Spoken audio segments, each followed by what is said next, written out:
In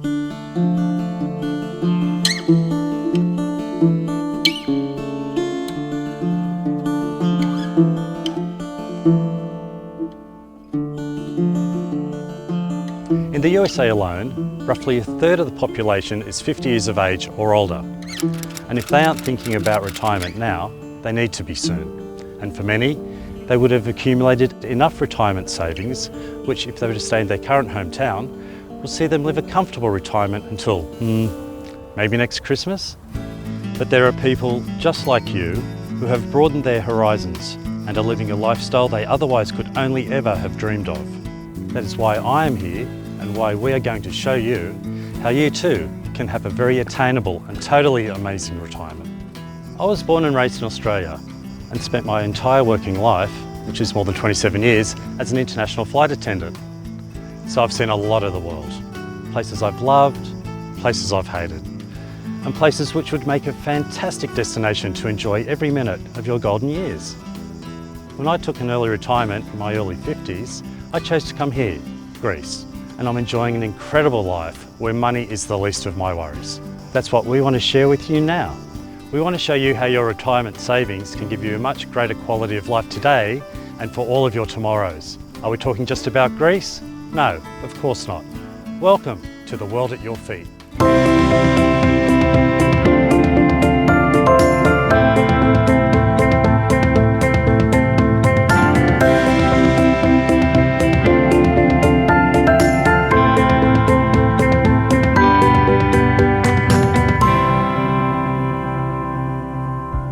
It's a big wide world out there, 7 continents, 206 countries, and an incredible array of cultures, climates, languages, people, and experiences.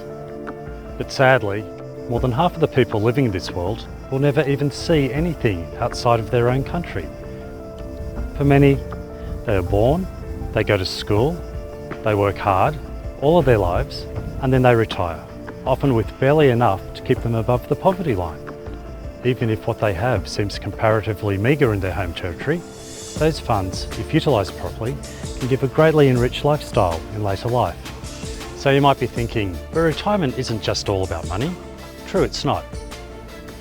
What about the cost of real estate, climate, your personal security, and that of your family? Access to affordable, good quality healthcare, political stability, transport in all its forms, food and restaurants, drink and water, sporting pursuits and activities, the list goes on. All of the key issues that may be of concern to people considering such a change of life are exactly what we'll be addressing. Each episode of The World at Your Feet will showcase the good, the bad, and whatever we need to show you a destination which might possibly be your ideal future home. So shall I shut up and get on with it? Sure. But whilst I'm here in Athens at the moment, it is Thessaloniki, the second largest city in Greece, which is where I've spent most of my time since retiring. But I won't be the only one to take you on this adventure. We have correspondents all over the world to give you a real insider's perspective. And for this, our first episode, let's cross to our Central American correspondent, Peter Tice, who's in a very magical little port on the east coast of Mexico. Peter? Thanks, Grant. I'm in a place that's usually known as a tourist site, but it's also a wonderful place to retire. It's known for its beautiful beaches, its temperate climate, its fascinating Mayan culture, its inexpensive medical and dental, and also these amazing freshwater swimming holes known as cenotes. So where am I? Welcome to Playa del Carmen.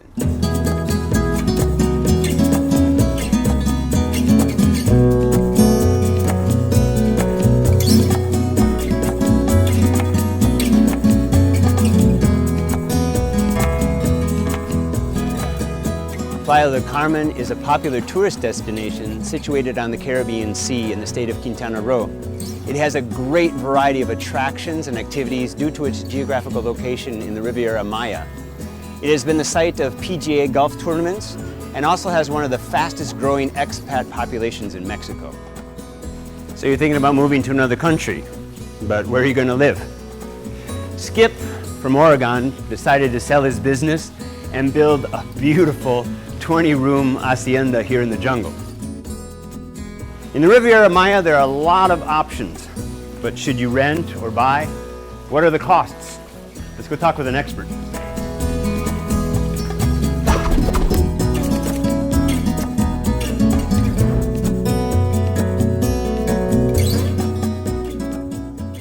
Well, in terms of price, condo like this that is centrally located, we are 5 blocks from the beach, very close to supermarkets, grocery stores, restaurants. The rental price for a 1-year term lease will be approximately $1,200 per month. If you want to buy a place like this, in a location like this, the price will be probably around $220,000 for a second-hand property.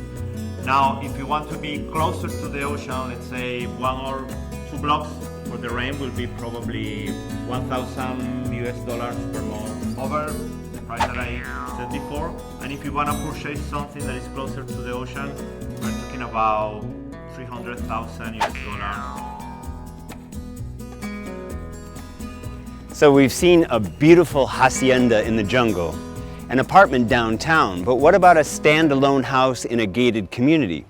Let's go talk to Ron and Crystal, a couple who moved here from Pennsylvania in 2005. We decided to buy here as opposed to just coming here and renting because we really wanted to immerse ourselves in the culture, and plus we like to buy things and we like to have things. So that's why we bought one place, then we bought a second place, and then we bought another place, and we were able to parlay those into rentals, which would augment our retirement. What gave us confidence was we have a friend in Cozumel, and he's owned down here for 20 years, and he had a very good Mexican lawyer, and he led us through the process. For many expats globally, the shared experience of a gated community can be an attractive option. Communities like this one, Tower Residence, provide high-quality private facilities, such as golf courses, restaurants, spas and fitness centres.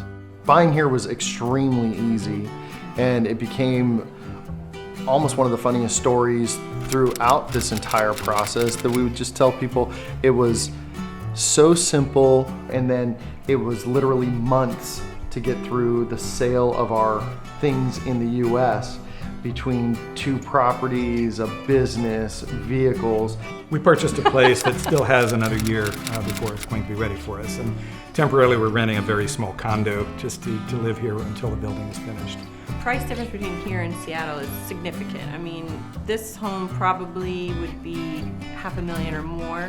Because, well, actually probably be more because we are in a golf course, we're in a gated community, we have pools, we're on the penthouse level, so this would be significantly, I would say maybe $700,000 to $800,000. This is significantly more affordable. Actually, I think I changed my easily. answer. I think this would be millions in Seattle because of the golf course and all those things. Yeah. Boy, if we were younger and we were just starting out down here or somewhere, I would buy more property. I would. So just $200,000 to $220,000 for an apartment downtown, and only $300,000 for a beachside place. Wow, that sounds like pretty amazing value to me. However, one thing that you never want to be too far from as you grow older is affordable and good quality medical care. As we get older, it's not surprising that healthcare becomes more important. Doctors, specialists, hospitals, especially if you're considering living in another country. Medical care is much better than we had ever imagined it would be before coming down. And quite a bit cheaper. And believe it or not, less red tape.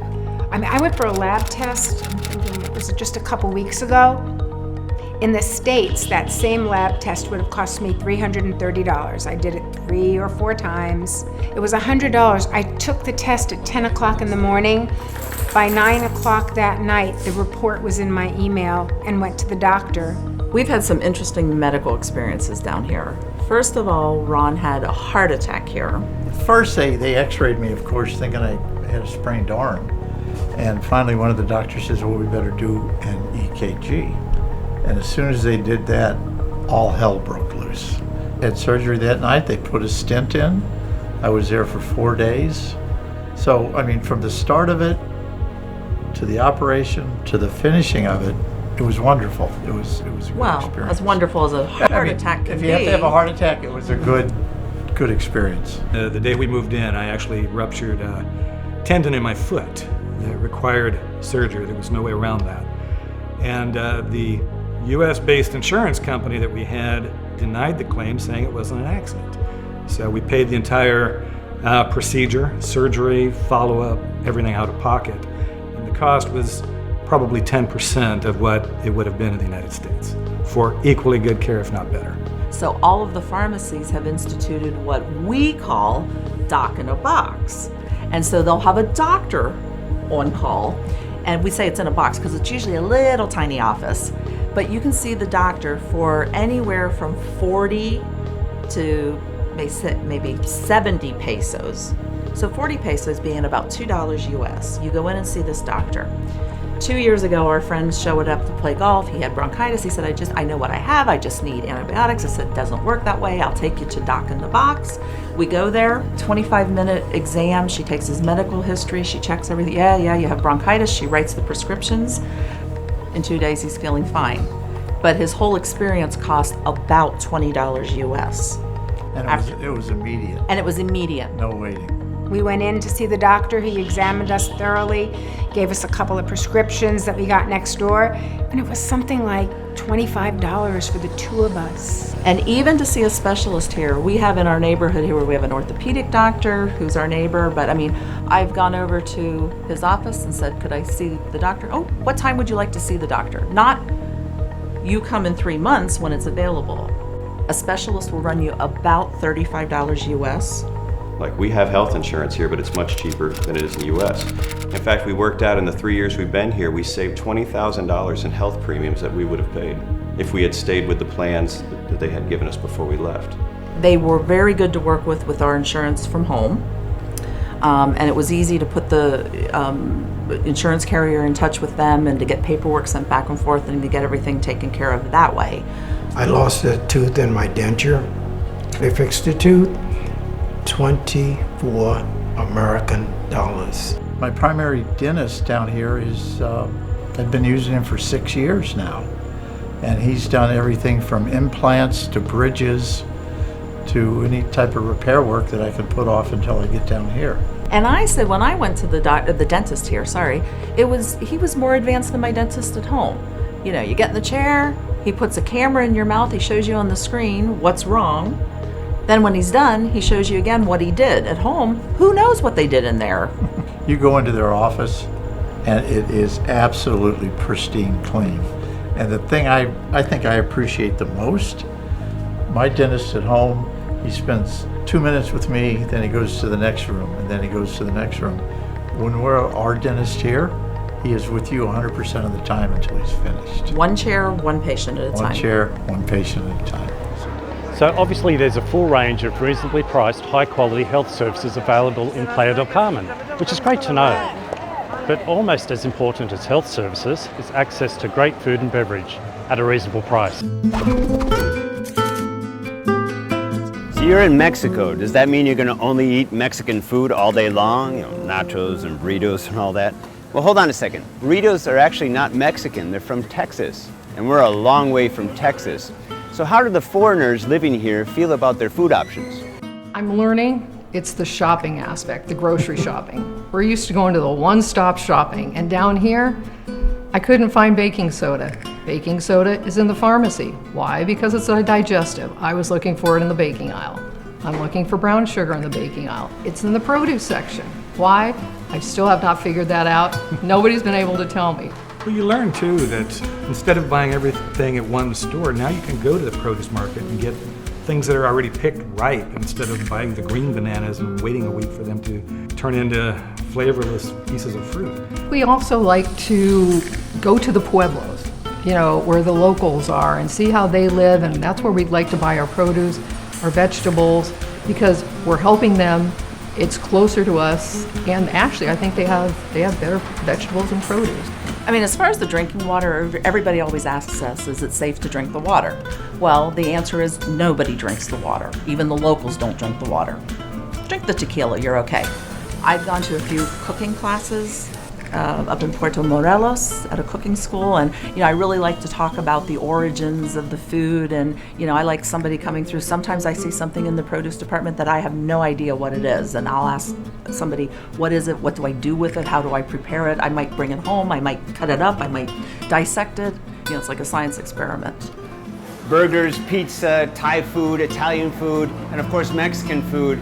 There are over 1,000 restaurants here in Playa del Carmen, so you can find almost anything you want to eat. I'm here at La Senda Vegana, which is the first vegan restaurant here in Playa del Carmen, and let me tell you, the food here is stunning. We have never been hurting for any type of ethnicity as far as food, have we? We have a Greek restaurant, we've got Mediterranean, we've got, of course, all the Mexican types of food you can eat. Italian. If we want a burger, we can find it. We eat out, I would say a minimum of 3 days to 4 days a week. Either lunch or dinner, or sometimes both. We have some favorite restaurants that we go to usually once a week. If we're not there once a week, they're probably gonna send out the cops looking for us. But it's so reasonable. I even had lobster one night. He had a couple of beers, I had a couple glasses of wine. It cost us $30 for the two of us with the tip. And for lunch or things, you can go, and I know we've gone to some places where we get those tacos, 3 tacos, I think they're 16 pesos a piece. Delicious. And they're delicious, yeah. One of the neat things I should mention with restaurants here is when you're a local, and we both have our permanent resident cards, most of the restaurants do give you a locals discount. Restaurants here, especially local ones, I think are very comfortable to go to when you get the local cuisine. Actually, this past week, we went to 2 of our local off-the-grid places that barely have a name. And there's a couple mamacitas in there with pots of picadillo and then, ribs with potatoes. And you just sort of point and ask what it is, and you end up with a big plate of food with some rice and tortillas and some jamaica, which is a flavored water. And the whole thing costs you, for the 2 of you, 150 pesos, which is less than... So we had dinner for 2 for $7.50. Complete. It was great. So Playa del Carmen obviously has a huge variety of food options and at very affordable prices. But personal security is also a major concern for everyone, especially if you're moving to a new country.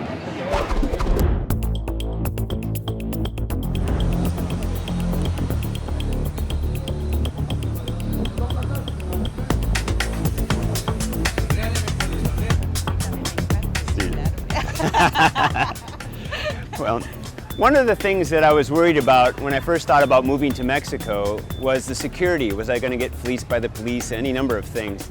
And I've actually found the police to be some of the nicest I've ever met anywhere. But what do the locals feel about this? Who better to talk to than a retired deputy sheriff from Florida who lives here?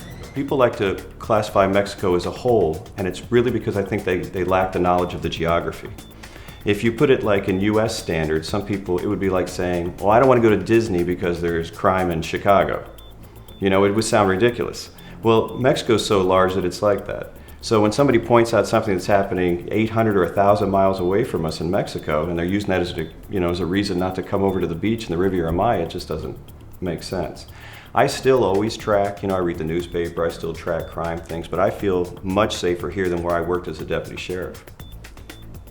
Just as an example on the difference and what things are like where I came from, just this year, the agency I used to work for in Florida, according to the sheriff, 8 deputies that I used to work with have been shot at this year since January.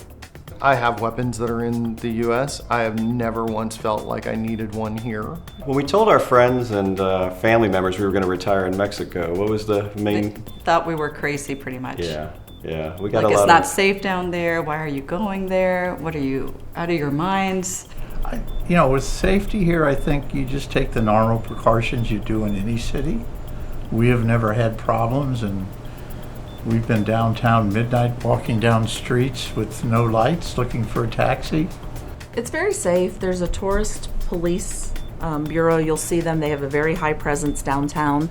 Some of our visitors and our friends who come question that, and they say, oh my goodness, there's so many police here. What's wrong? And we said, there's nothing wrong. They're here to ensure that there are no problems. And then another funny thing is the police always drive around. with the flashing lights going. And of course, you know, I'm driving. I don't even notice the flashing lights anymore. And my friends are like, oh, the police are following you. Oh, the lights are flashing. I said, yeah, no problem.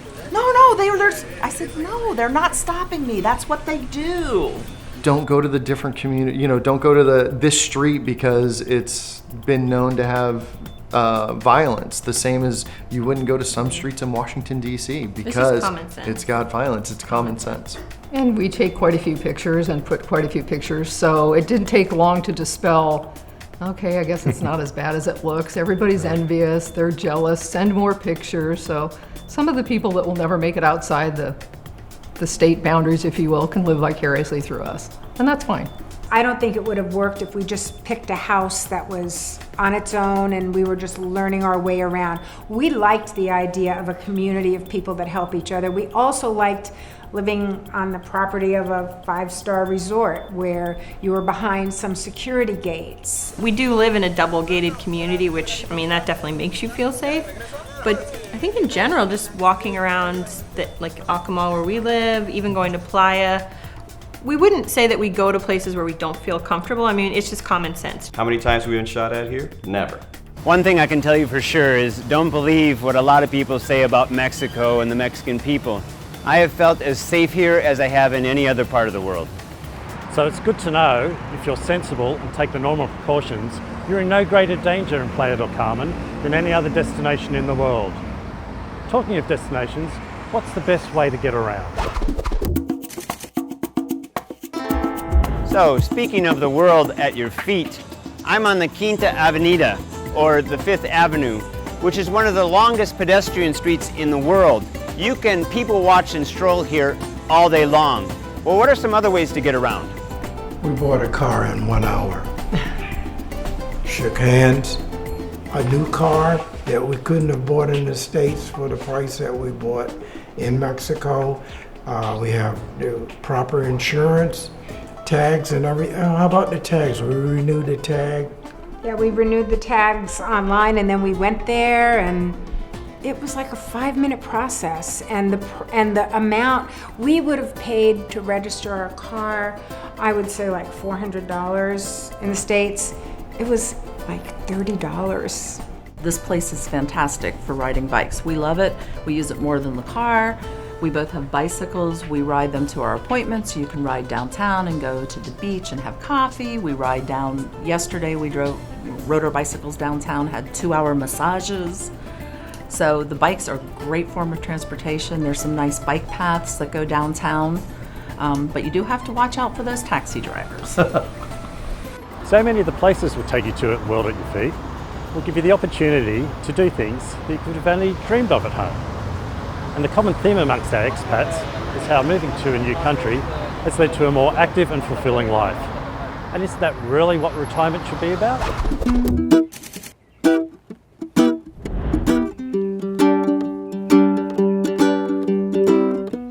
To be alive is to move. Use it or lose it, oh yeah. Keep on grooving. So you spent your whole life working, and now it's time to enjoy every moment. But what are you going to do? It's important to keep active.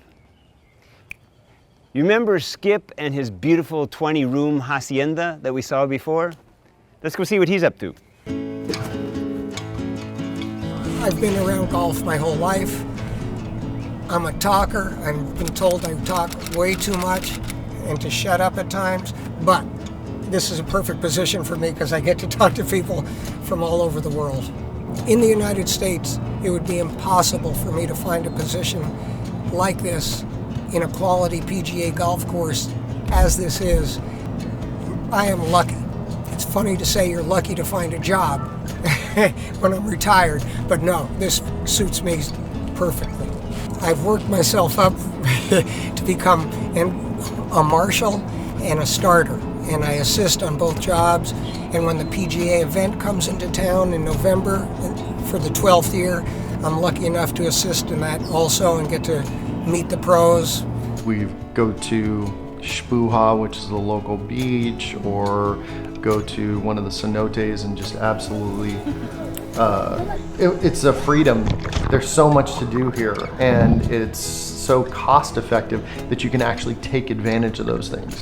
Where in the States, we had a lot of things to do in Seattle, but everything cost money. Well, he just learned, got certified to be a scuba diver, Yeah. so that's kind of been a new thing on Scuba our and plate. snorkeling's fantastic here. The Wellness Center offers yoga classes 6 days a week. I also occasionally will teach a class because I used to teach and I missed that. We were just watching television one day and there was a knock at the door about 10 o'clock at night, and opened the door and there's 4 neighbors there with wine, and they go, huh? What? This is a really dog-friendly community. People are always walking their dogs and Socially, we have never had this kind of interaction and this type of a close-knit family feel. we meet our friends quite a bit down at the pool. We'll all WhatsApp each other and say who's going down to the pool, save me a spot. We like to go to the movie theater here because it's great. We get first-run movies in English. They're super cheap. $3 a ticket. And popcorn, a Coke, and a Snickers bar will only cost you $5. TV has been a little bit of a challenge because technically you can only get the Mexican cable channel, and it's a little bit limited on the English language programming that's available. This is our cabling, and which, by the way, internet down here is phenomenal. We can get up to 200 megabit internet here, which is at least double the speed we were able to get in Las Vegas for about half the price. I really think we go out more and do more things down here than we do at home. I say it's equal. To be honest, the main reason you'd consider making a move like this is money.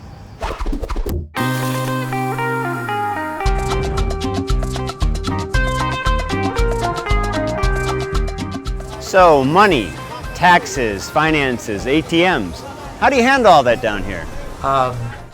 Banking, day-to-day banking is, I'd say, a little bit difficult. You go in and you take a number and you wait your turn. It's not the fastest thing in the world, but they do a good job. So if we'd stayed in the US, we wouldn't have been able to retire. That's one of the reasons we left. We've been pleasantly surprised with the cost of living. Gosh, we lived in Las Vegas, which is actually considered one of the more affordable areas of the United States. But we are definitely living on, I would say, less than half that budget, but have a better lifestyle. When we first moved down, our big concern was, I hope this is going to be enough money, because we had this paradigm in our head of how much it costs to live. And then we started to come down here, and the $150 cell phone plan I had in the US from AT&T, I came down, and the same plan ran us $10 a month here with tax. The same plan. And we can call the US, Canada, Mexico. Don't worry about bringing a big wad of cash. Just make sure you've called your bank at home and you let them know. And then when you arrive, you can go to the ATM and you get local currency. And it's actually the best exchange rate. It's the best exchange rate. But always use ATM machines that have bank names on them. Don't use ATM machines on Fifth Avenue or in the tourist areas, because there's always a big surcharge on those. If you can command $2,500 to $3,000 American dollars a month, you can live here unbelievably. I used to work in corporate America, but I never felt like it was the right thing for me. And I've always believed it's important to never live an okay life, to follow my bliss. Moving here has been a fantastic choice, and maybe it will be for you too. Back to you, Grant. Thanks, Peter. Well, I do love my life here in Greece, but wow, Playa does look amazing, and our expats seem to agree. Housing and medical services appear standouts, with transport and money issues not faring quite so well. To get the background facts on all of these scores, be sure to visit our website. There you can find out much more in-depth information about all our World at Your Feet destinations. You're going to have to wait a little longer until I showcase for you my adopted part of the world, because our second episode will take us travelling to Southeast Asia and catching up with our Asian correspondent, Rosalind Shell. Thanks, Grant. In the next few episodes, we'll be introducing you to Southeast Asia and starting in the wonderful Vietnam, this gem of a city, Halong Bay. Back to you, Grant. Wow, I I can't wait to see what Rosalind's got for us. But that's all we have time for in this episode. Thanks again to Peter and other Playa expats. And I'll see you next time on The World at Your Feet.